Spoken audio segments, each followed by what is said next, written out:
সময় ২৪ update BD সংবাদে আপনাকে স্বাগতম। শুরুতেই সংবাদ শিরোনাম, এরপর বিস্তারিত। শুরুতেই জানিয়ে দিব, কালান্দিয়া শরণার্থী শিবিরে ইসরায়েলি অভিযানে গ্রেফতার ৬০ ফিলিস্তিনি। এরপর জানিয়ে দিব, রোমে লেবানন ইসরায়েল সপ্তম দফার চূড়ান্ত বৈঠক, আলোচনা জানিয়ে। তারপরে জানিয়ে দিব, কাটার থেকে ট্রাম্প, ইরানের নেতাদের বুঝতে হিমশিম খেয়েছে সবাই, নেপথ্যে কি? সবশেষে জানিয়ে দিব, যুক্তরাষ্ট্র নতুন হামলা চালালে উপসাগরীয় দেশগুলো নিরাপদ থাকবে না, ইরান। দর্শক, এতক্ষণ শুনছিলেন সংবাদ শিরোনাম, এখন বিস্তারিত।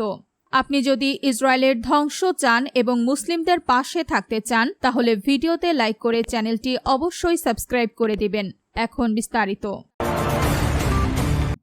কালান্দিয়া শরণার্থী শিবিরে ইসরায়েলি অভিযানে গ্রেফতার ৬০ ফিলিস্তিনি। ফিলিস্তিনি প্রিজনার্স সোসাইটি জানিয়েছে, অধিকৃত পশ্চিম তীরের কালান্দিয়া শরণার্থী শিবিরে চলমান অভিযানের দ্বিতীয় দিনে আজ ৬০ জন ফিলিস্তিনিকে গ্রেফতার করেছে ইসরায়েলি বাহিনী।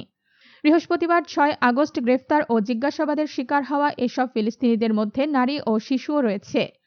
সংস্থাটির বিবৃতিতে আরও বলা হয়েছে, চলমান এই অভিযানের সময় ফিলিস্তিনিদের চরম মারধর ও ভয়ভীতি প্রদর্শনের পাশাপাশি নির্যাতনের হাতিয়ার হিসেবে বেঁধে রাখার ঘটনা ঘটেছে।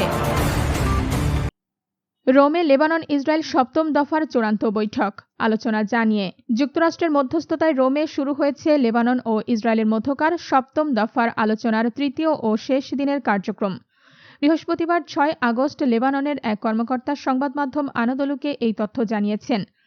ওই সূত্র জানায়, এবারের আলোচনার মূল বিষয়বস্তু হল যুদ্ধবিরতি চুক্তি বাস্তবায়নের রূপরেখা, লেবাননের ভূখণ্ড থেকে ইসরায়েলি সেনা প্রত্যাহার সম্পন্ন করা এবং সীমান্তবর্তী এলাকাগুলোতে লেবানন সেনাবাহিনীর উপস্থিতি ও সক্ষমতা জোরদার করা।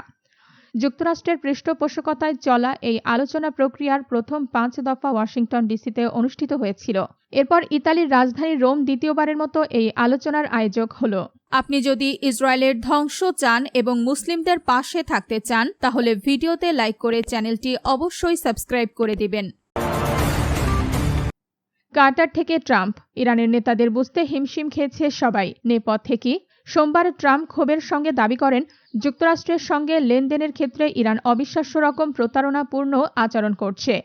তেহরানের প্রতিপক্ষকে বুঝতে তার যে কতটা বেগ পেতে হচ্ছে, এটি তারই সর্বশেষ প্রমাণ। ট্রাম্প নিজেকে প্রতিপক্ষকে মূল্যায়ন করতে এবং তাদের দুর্বলতার সুযোগ নিতে ওস্তাদ মনে করেন, কিন্তু ইরানের নেতারা তাকে রীতিমতো বোকা বানিয়ে ছেড়েছেন। গত সপ্তাহে সাংবাদিকদের তিনি বলেন, ইরান কেবল আমাকে রাগিয়েই দেয়। মার্কিন প্রেসিডেন্টের জন্য সামনে হয়তো আরও হতাশা অপেক্ষা করছে।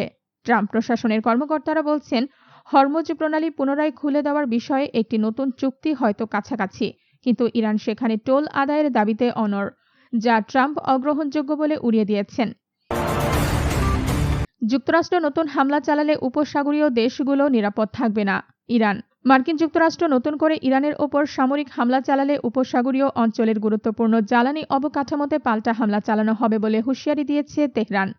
বিষয়টি নিয়ে একাধিক কূটনৈতিক সূত্র জানিয়েছে, সম্ভাব্য সামরিক পদক্ষেপের খরচ বাড়িয়ে তুলতে এবং ওয়াশিংটনের ঘনিষ্ঠ আঞ্চলিক মিত্রদের ওপর চাপ সৃষ্টি করতেই এই বার্তা দিয়েছে ইরান।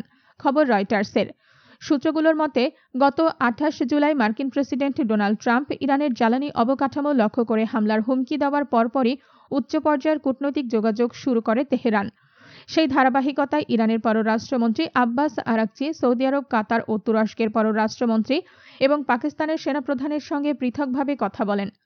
আলোচনার বিষয়ে অবগত এক জ্যেষ্ঠ আঞ্চলিক কূটনীতিক জানান, আরাকচি উপসাগরীয় দেশগুলোকে তাদের প্রভাব কাজে লাগিয়ে ট্রাম্পকে নতুন হামলা থেকে বিরত রাখতে অনুরোধ করেন। তিনি সতর্ক করে বলেন, যুক্তরাষ্ট্র ইরানে হামলা চালালে উপসাগরীয় অঞ্চলে থাকা মার্কিন সামরিক স্থাপনা এবং জ্বালানি অবকাঠামো লক্ষ্য করে পাল্টা হামলা চালাবে ইরান।